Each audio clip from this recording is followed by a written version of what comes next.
Andy's Philosophy Corner. Zeitgeist in the Information Age, or 2020 Halftime Report. Hello, listeners of the Steel Plaza podcast. This installment will be in two main parts. Part 1, who will guard the Guardians? And Part 2, 2,435. These two subjects will end up being two sides of the same coin, if I can manage it. Things are related. It's a new age, the information age. In the industrial age, we were forced to rethink and reimagine the current meaning of history's most influential thinkers. Zeitgeist is a great German word which translates into English as the spirit of the times. It's a terrific term to tee up this tantalizing installment of Andy's Philosophy Corner. This may get heavy, so first, a little housekeeping. I'm delighted to report that in my part of the United States, large gatherings have just been permitted again, which is great news. To wit. Don your togas, grab your towel, and come on out to the 42nd Annual Plato Symposium and Thought Pool this Saturday. See Karl Marx and his working class revolution. Don't miss Socrates and his sands of the hourglass. See Friedrich Nietzsche jump the pit of chaos. Catch the excitement of Thomas Aquinas and his amazing holy water escape. And our main event, Ayn Rand versus Hannah Arendt in a Joe Wrestling Spectacular. Sigmund Freud calls it fun even your mother can love. The 42nd Annual Plato Symposium and Thought Pool. We'll give you the whole brain, but you'll only need the pineal gland. That's the 42nd Annual Plato Symposium and Thought Pool, brought to you by the Steel Plaza podcast and by Andy's Philosophy Corner. And this year for the children, the annual symposium has also added rabbit chasing for the children, brought to us by our good friend Confucius. The Asian sage Confucius once said that you can try to chase two rabbits, but you will never catch either. My sincere thanks to Johnny Wonder, who furnished us the amazing audio. Johnny is a very good man. If he sounds like a top-notch, seasoned, and expert radio announcer, you're right. Some humor and satire may help brace us for subjects that are very difficult to discuss, as the subject of Guardians currently is. So, with no further ado, part 1 of 2. Who will guard the Guardians? For thousands of years, it's been an assumption that if a group of people all value something, it's a good idea to protect what you value as a group. People collectively have a real and direct stake in the fate of whatever is being valued, a shared interest. Please tell me if I've strayed too far from reason, and please tell me I've not offended anyone so far. I hope I'm not saying anything too controversial here. If you value something, you will have an inclination to protect it. So I hope that's not too bizarre for everybody. I'm really trying to get this right.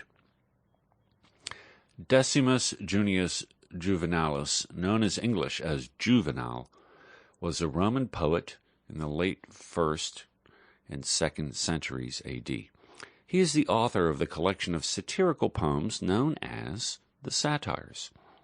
While he is typically attributed the phrase, "Who will guard the Guardians?" the question of guardians was in fact previously raised by Plato in the Republic. And in late spring of 2020, it seems like the perfect time to revisit the subject of guardians. So, who will guard the guardians? I'm going to go somewhere you weren't expecting.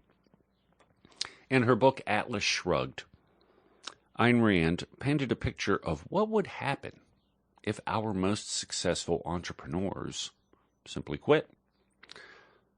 Now, communities across the United States are faced with the reality of a shortage of law enforcement.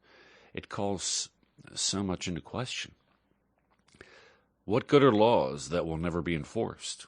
Why bother having elections to choose legislators to draft and enact laws that will never be enforced?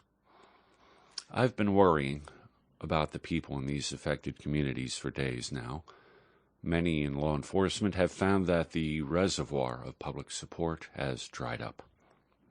Like John Galt walking away from the 20th Century Motor Company, many police have gone Galt and simply quit, sometimes in large numbers and with little advanced notice. What city or society can survive without its guardians and without enforceable laws?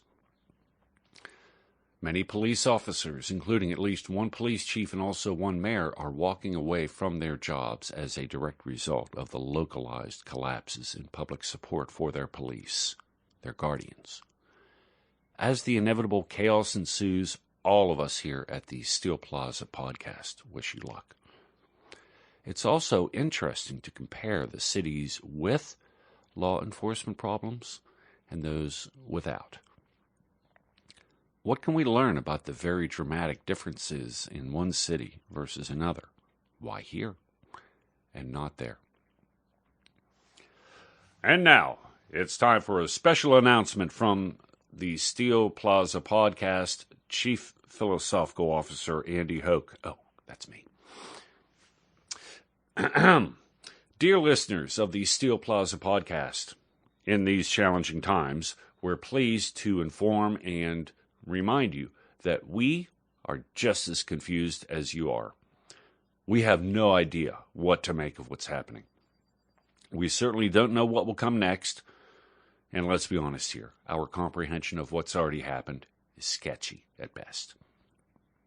After all, a wise man once said that true knowledge begins by recognizing that you know nothing. I'm pretty sure that was Alex Van Halen. But rest assured, we have no earthly idea. Never have and never will. We have been trying desperately to acquire one or two inklings, but it's not looking good. Thank you for your time. So, defunding, disbanding police forces or making them want to quit?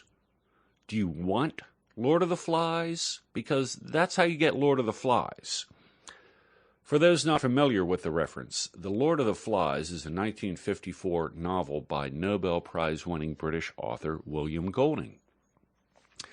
In the book, a plane crashes by a deserted island, and only a handful of young children, boys, survive.